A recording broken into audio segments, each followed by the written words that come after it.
कर्नाटकचा निकाल 2 दिवसापूर्वी लागला आणि पवार साहेबांनी उद्धवजी तसंच नाना पटोले, अशोकराव चव्हाण, बाळासाहेब थोरात या सगळ्यांशी संपर्क साधला आणि मला जयंतरावनं आम्हालाही बोलवलं आणि सांगितलं की जरी रविवारचा दिवस असला तरी आपण संध्याकाळी बसायचं आणि तशा पद्धतीनं संजय राऊत साहेब वगैरे सगळे त्या मिटिंगला होते आणि त्याच्यामध्ये चर्चा झाली. खरं तर या मिटिंगमध्ये काय झालं त्याबद्दल तिथं आमच्या सगळ्यांच्या वतीनं असं ठरवण्यात आलं, संजय राऊत साहेब तसंच जयंतराव पाटील आणि नाना पटोलेंनी बाहेर जाऊन साधारण काय चर्चा झाली, कुठल्या पार्श्वभूमीवरती बैठक बोलवण्यात आलेली होती याबद्दलच्या संपूर्ण माहिती मीडियाला काल त्यांनी दिलेली आहे. परंतु कर्नाटकचा निकाल जो लागला आपल्याला सगळ्यांनाच माहिती आहे की पाठीमागं अनेक वर्ष तसं बघितलं तर 2014 सालापासून कालच्या कर्नाटकच्या निकालापर्यंत काही राज्यांचा अपवाद वगळता सातत्याने नरेंद्र मोदींच्या नेतृत्वाखाली केंद्रातले 2 वेळेला सरकार आणि वेगवेगळ्या राज्यातली काही सरकारं आली आणि त्याच्यामुळं साहजिकच भारतीय जनता पक्षामध्ये एक उत्साह पाहायला मिळायचा, त्यांच्यामध्ये एक जोश पाहायला मिळायचा आणि विरोधक तसं बघितले तर थोडंसं डिमोरलाइज झालेले होते.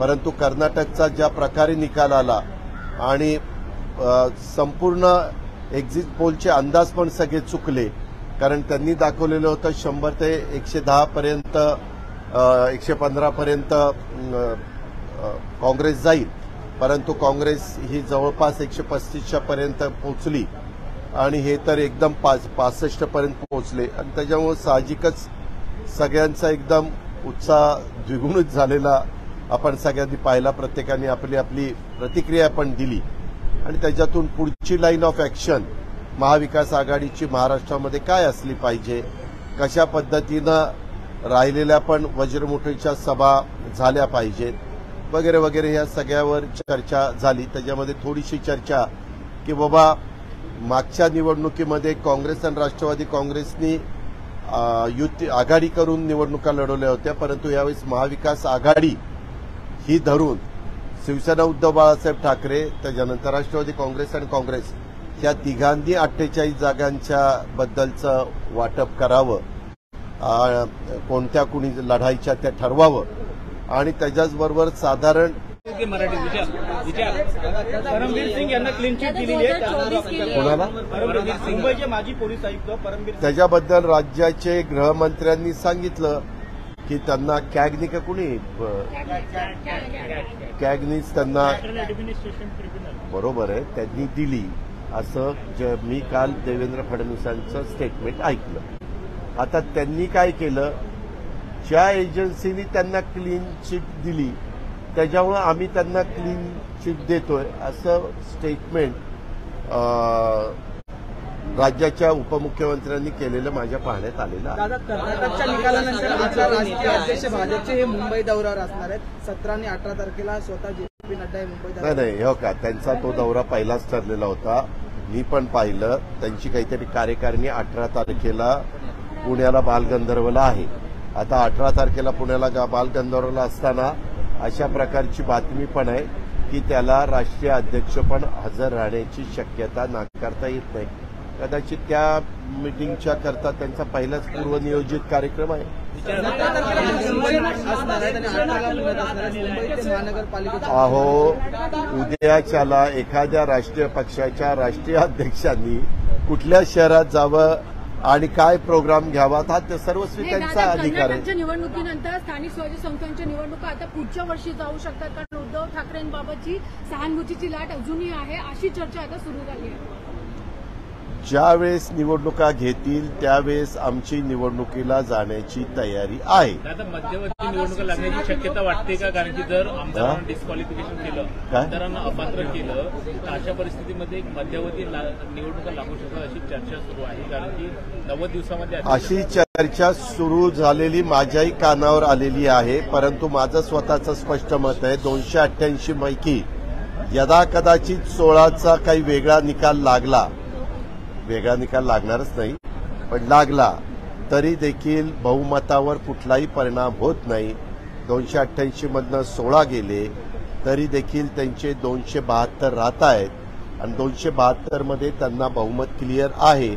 त्यामुळे त्याचा फार काही परिणाम होईल असं आत्ता तरी दिसत नाही. राहुल नार्वेकर जे आहेत अध्यक्ष बनवलेले आहेत आणि व्हीप कोर्टाने सुनील प्रभू यांचं लावलेलं आहे. अशा परिस्थितीत काय राहुल नार्वेकर यांची नियुक्ती ज्यावेळेस झाली त्यावेळेस सुप्रीम कोर्टाच्या म्हणण्यानुसार सुनील प्रभू हे व्हीप होते. त्यामुळे एक प्रश्न शिंदे गटाकडून ठाकरे गटाकडून उपस्थित केला जातो की राहुल नार्वेकर यांची नियुक्ती अवैध ठरते. हा नवीन मुद्दा पुढे आलेला आहे. आता तुम्हाला माहितीये की सूचनी जो निकाल दिलेला आहे तो अतिशय व्यवस्थितपणे त्यांनी तो निकाल दिलेला आहे. पण त्या निकालामध्ये त्यांनी असंही सांगितलंय की विधानसभेचे स्पीकर अध्यक्ष हे ह्या 16 लोकांच्या बद्दलचा निर्णय घेतील.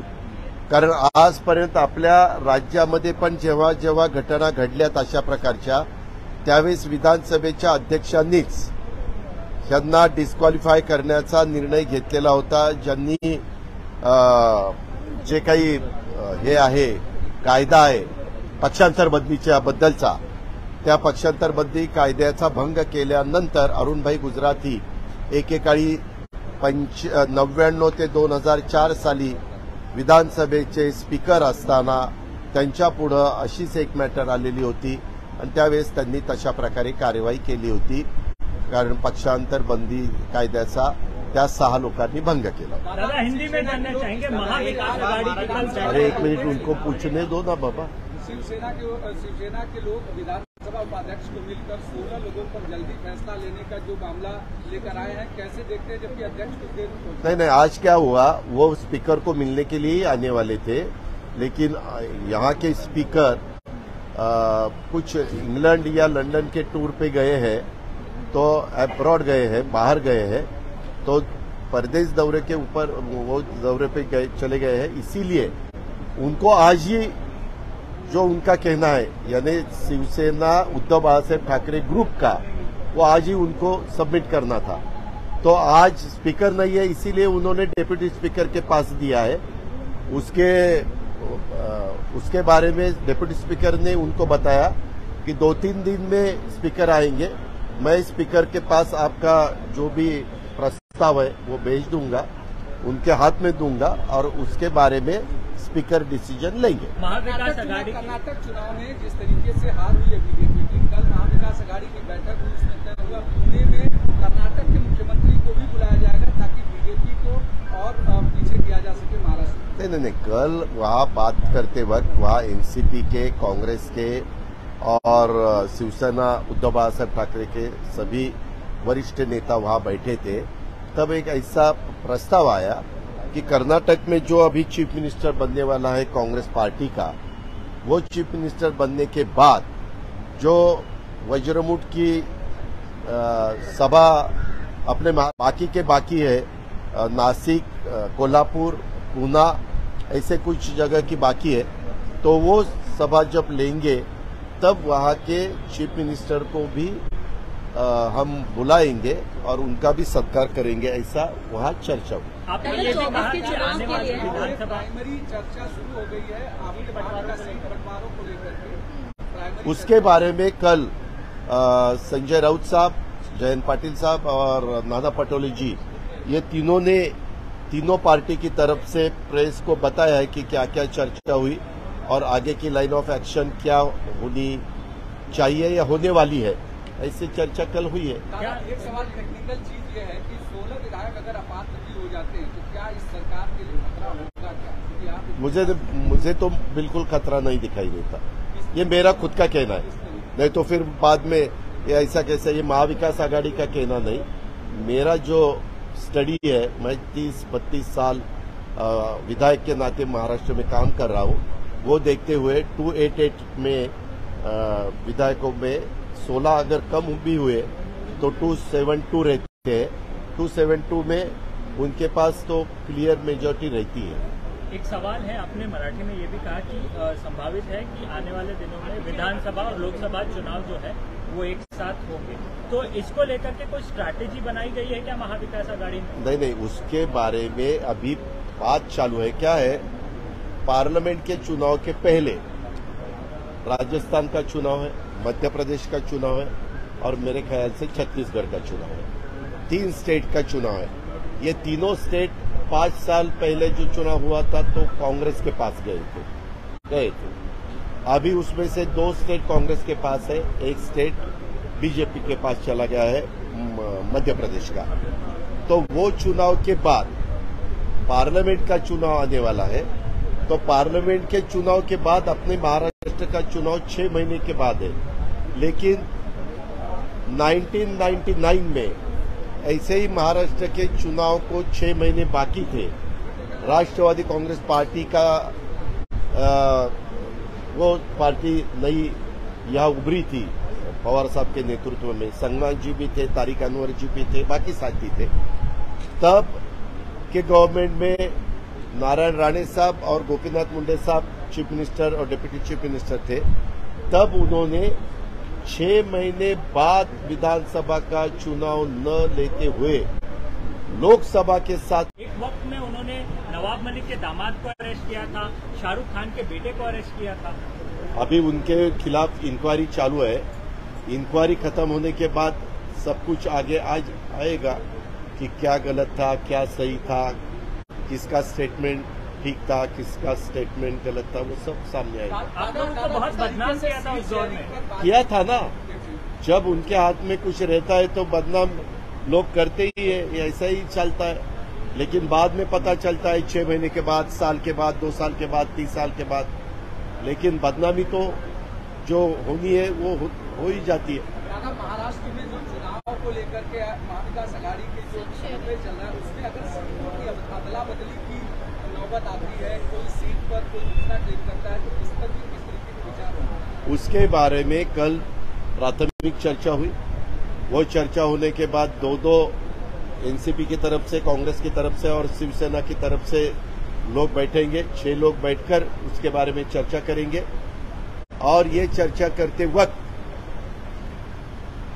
जिसके पास इलेक्टिव मेरिट वाला कैंडिडेट रहेगा तो एक कुछ सीट के लिए थोड़ा बहुत चेंजेस तो हो सकता है। लेकिन समझो एनसीपी की 1 सीट शिवसेना को देने का तय हुआ तो शिवसेना की तरफ से 1 सीट एनसीपी को देना पड़ेगा। ऐसे ये चर्चे वाली बात है। बाद में से उसमें रास्ता निकल सकता है। सीटिंग को लेकर बदलने की प्लानिंग तो नहीं हो सकती? जैसे सीटिंग क्या सीटिंग कोई एमएलए है, एमपी है, उसको अगर वहाँ दूसरी पार्टी क्लेम करे तो उस पर नहीं, उसके बारे में कुछ भी चर्चा नहीं हुई। जब ये 6 लोग बैठेंगे वो उसके बारे में चर्चा करेंगे। उनके स्तर पे डिसीजन हुआ तो बहुत अच्छा है। उनके स्तर पे डिसीजन नहीं हुआ तो ऊपर वाले फाइनल अथॉरिटी वाले उसके डिसीजन लेंगे। कर्नाटक में जिस प्रकार बदलाव नजर आया वही फॉर्मूला महाराष्ट्र में अपनाने की कोशिश महाविकास आघाड़ी की किस प्रकार? नहीं, कल महाराष्ट्र महाविकास आघाड़ी की बैठक हुई, उसके बारे में चर्चा हुई। आगे जब जाएंगे तब सब मिलके जाना चाहिए। लोकल बॉडीज के चुनाव हो या विधानसभा के चुनाव हो या लोकसभा के चुनाव हो, ऐसे बात हुई। लेकिन वो प्राथमिक बात थी, पहले स्तर की बात थी।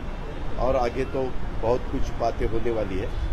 उसके बारे में कल तो उद्धव ठाकरे साहब भी वहाँ थे, हमारे पार्टी के पवार साहब और जयंत पाटिल में हम सब भी थे, और कांग्रेस के भी सभी लीडर थे, यानी नाना पटोले। उसके बारे में चर्चा हुई। आगे जब जाएंगे तब सब मिलके जाना चाहिए। लोकल बॉडीज के चुनाव हो या विधानसभा के चुनाव हो या लोकसभा के चुनाव हो, ऐसे बात हुई। लेकिन वो प्राथमिक बात थी, पहले स्तर की बात थी। और आगे तो बहुत कुछ बातें होने वाली है। उसके बारे में कल तो उद्धव ठाकरे साहब भी वहाँ थे, हमारे पार्टी के पवार साहब और जयंत पाटिल में हम सब भी थे, और कांग्रेस के भी सभी लीडर थे, यानी नाना पटोले, अशोक चौहान, बाला साहेब थोरात, भाई जगताप, नसीम खान, ऐसे सब लीडर वहाँ पर।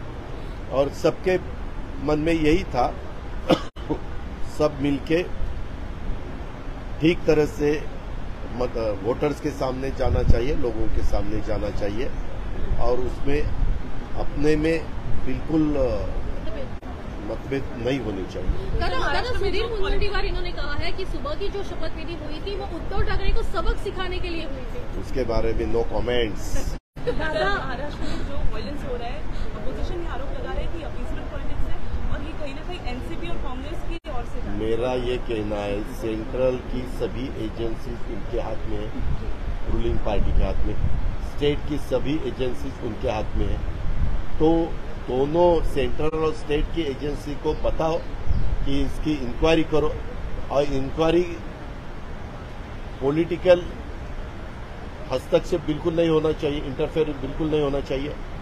और ये न होते हुए इंक्वायरी जब हो जाएगी तब सच बाहर निकलेगा कि किसका है, कौन किसकी गलती है। अगर अपोजिशन की गलती है कि अपोजिशन के खिलाफ कार्रवाई होनी चाहिए, अगर रूलिंग पार्टी की गलती है तो उनके खिलाफ कार्रवाई होनी चाहिए, या रूलिंग पार्टी भी नहीं, अपोजिशन वाला नहीं, तीसरा ही कोई गड़बड़ कर रहा है तो उसके खिलाफ कार्रवाई होनी चाहिए। क्या ये आपको चिंता का विषय लगता है कि लगातार महाराष्ट्र में ऐसी घटनाएं घट रही है, चाहे अकोला हो चाहे ये, लेकिन टेंशन भी काफी जगहों पे बढ़ रही है? ये देखो, लॉ और ऑर्डर अच्छी तरह से रखने का पूरा काम गवर्नमेंट का रहता है। गवर्नमेंट ने और पुलिस डिपार्टमेंट ने उसके बारे में ज्यादा ध्यान देना चाहिए। Chief minister, deputy chief minister ही होम मिनिस्टर है, ये उनका काम है। अब हम अपोजिशन के नाते इतना ही कहेंगे कि यहाँ सब ठीक ठाक होना चाहिए, बिल्कुल ऐसा लॉ एंड ऑर्डर्स के बारे में गड़बड़ नहीं होनी चाहिए। धन्यवाद।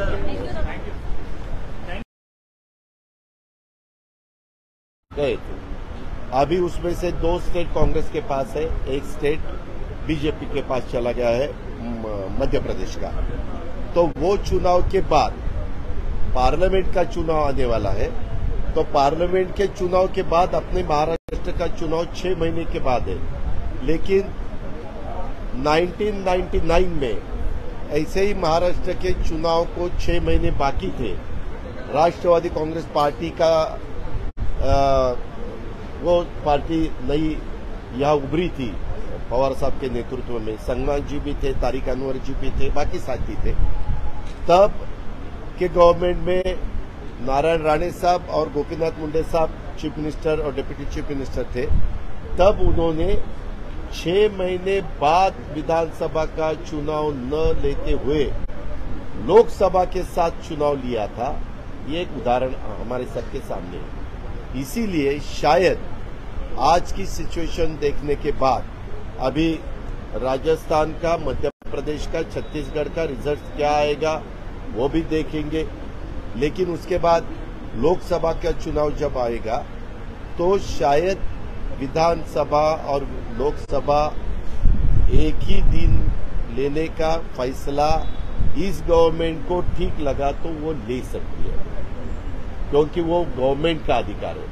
गवर्नमेंट ने सिफारिश की गवर्नर को कि हमें ऐसा ऐसा करना है तो वो कर सकते हैं, उनको वैसा नहीं करना है तो 6 महीने के बाद चुनाव आ सकते हैं। महाराष्ट्र में हिंसा देखने को मिल रही है, बहुत सारे ऐसे जिले हैं, चाहे वो अहमदनगर हो या अकोला हो, हिंसा देखने को मिल रही है। आपको क्या लगता है कि उसके बारे में एक क्लिप वायरल हुई, साइबर क्राइम वालों ने इसके बारे में पूछताछ करनी चाहिए, इंक्वायरी करनी चाहिए, और किसने ये क्लिप वायरल की, कहां से वो तैयार हुई, इसका मास्टरमाइंड कौन है, उसका कारण क्या था, ये दंगे फसाद होने का कारण था या 2 कास्ट में कुछ अंतर बनाने का कारण था, ये सब इंक्वायरी करने वाली बात है।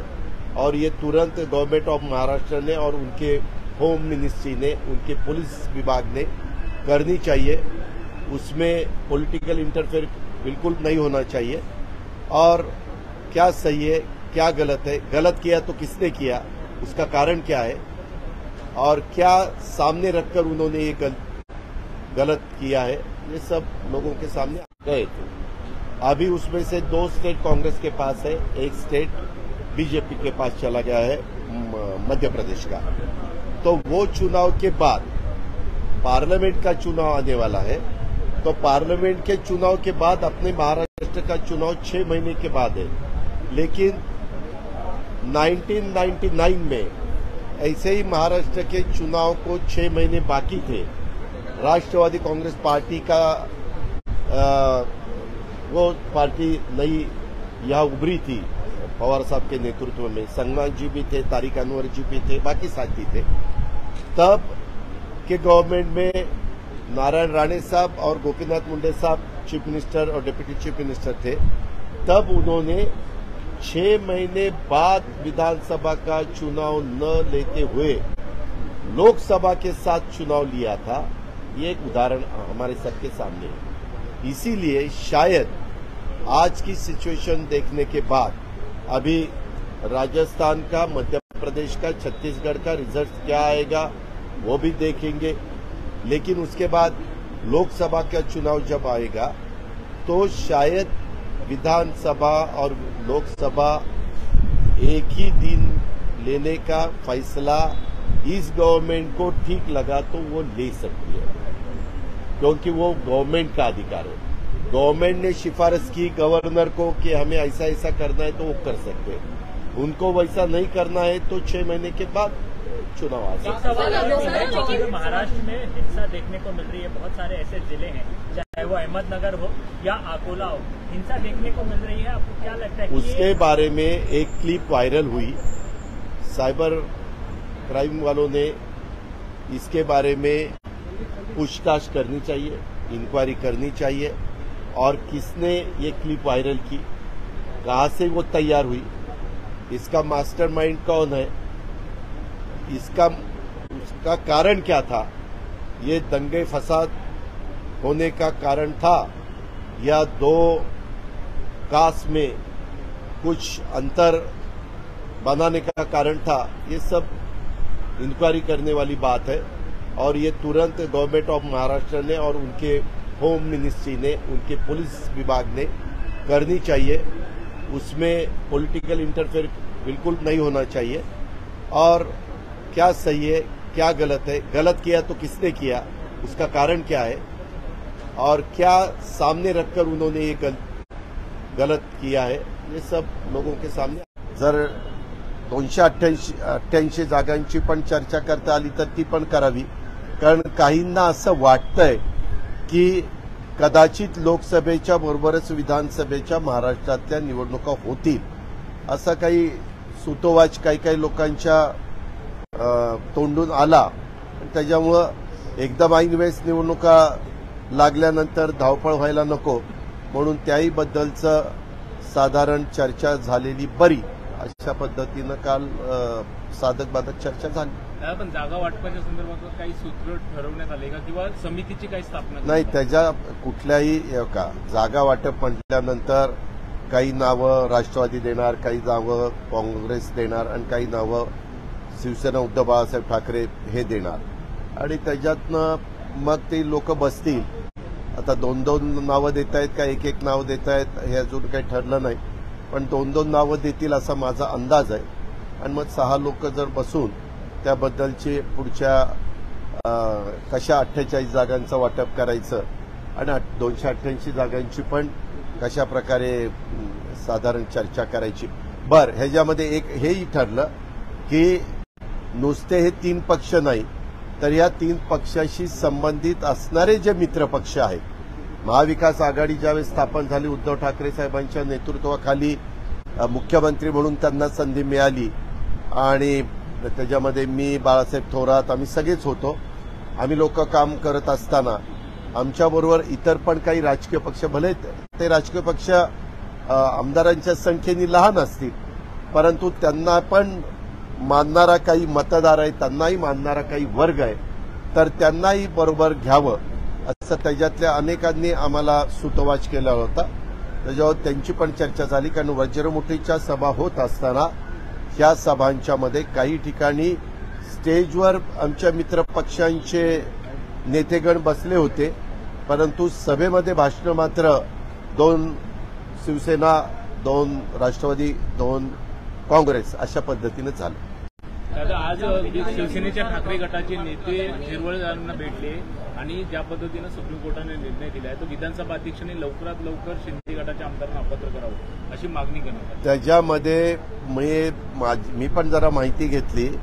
सध्या आपले विधानसभेचे अध्यक्ष राहुल नार्वेकरजी हे अंतर्गत त्यांचे काही लोकांशी जमत नव्हतं. मी अशोकराव टेकवड्यांशी पण चर्चा केली. मी ज्यांचं जमत नव्हतं त्यांच्याशी पण चर्चा केली. मी मार्ग काढण्याचा प्रयत्न केला. परंतु मी आपल्याला सांगतो की एखाद्याने मनाचा पक्का निश्चय केला असेल, कारण आज सकाळपासून माझ्या पक्षाचे प्रदीप गारटकर पुणे जिल्ह्याचे अध्यक्ष हे पण राष्ट्रवादी काँग्रेस पक्षाचे त्यांच्या घरी जाऊन बसले होते. परंतु त्यांनी सांगितलं की मी आणि माझ्या मुलांनी पक्का निर्णय घेतलेला आहे. वास्तविक त्यांना समाजामध्ये मान सन्मान प्रतिष्ठा, त्यांचे वडील अतिशय कट्टर पवार साहेबांचे कार्यकर्ते होते. जवळ अर्जुन म्हणून तिथं गाव आहे त्या भागातले ते होते. आणि त्याच्यानंतर मी पण अशोकरावांना मी राजकीय जीवनात आल्या 91 साली तिथं खासदार झालो अतिशय तरुण वयात. त्यावेळेस मी त्यांना नेहमी जवळ केलं. माझ्या परीनं पक्षाच्या माध्यमातून जी काही ताकद देता येतील, शक्ती देता येतील ती द्यायचा प्रयत्न केला. पण स्थानिक काही वाद झाल्यावर आम्ही प्रयत्न करत असतो. दुर्दैवाने त्याच्यातनं मार्ग आम्हाला काढता आला नाही आणि म्हणून त्यांनी ही टोकाची भूमिका घेतली.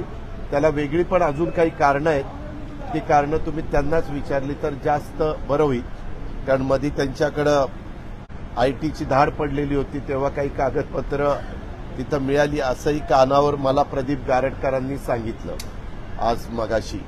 आणि त्याच्यामुळं पण काही घडलंय असं ऐकायला मिळतं. बाबा एकाने विचारलं एवढं अंगावर काय येतात.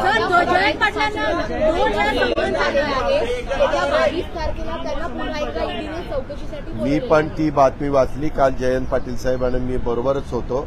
परंतु हा विषय काही तिथं निघाला नाही, त्यांनी काढला नाही, मी विचारला नाही, कारण या बाकीच्या गोष्टी चाललेल्या होत्या. परंतु आज माझी जयंतराव पाटलांच्या बरोबर 5 वाजता एक मीटिंग आहे. त्यावेळेस मी त्याबद्दलची माहिती त्यांच्याकडे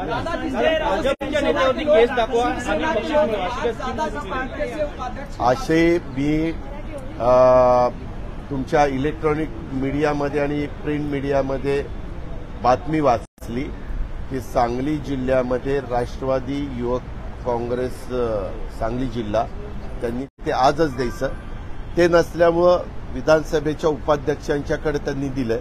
विधानसभेच्या उपाध्यक्षांनी बहुतेक पोच दिली असेल आणि राहुल नार्वेकर साहेब आल्यानंतर त्यांच्याकडे ते पोच देतील. राहुल नार्वेकर साहेब ह्याबद्दलचा निर्णय घेतील असं मला वाटतं. शेवटी हा स्पीकरचा, डेप्युटी स्पीकरचा अधिकार आहे. ते दोघं जण त्याबद्दलचं ठरवतील. अकोल्यामध्ये कुठेतरी कायदा सुव्यवस्थेची परिस्थिती निर्माण झाली आहे.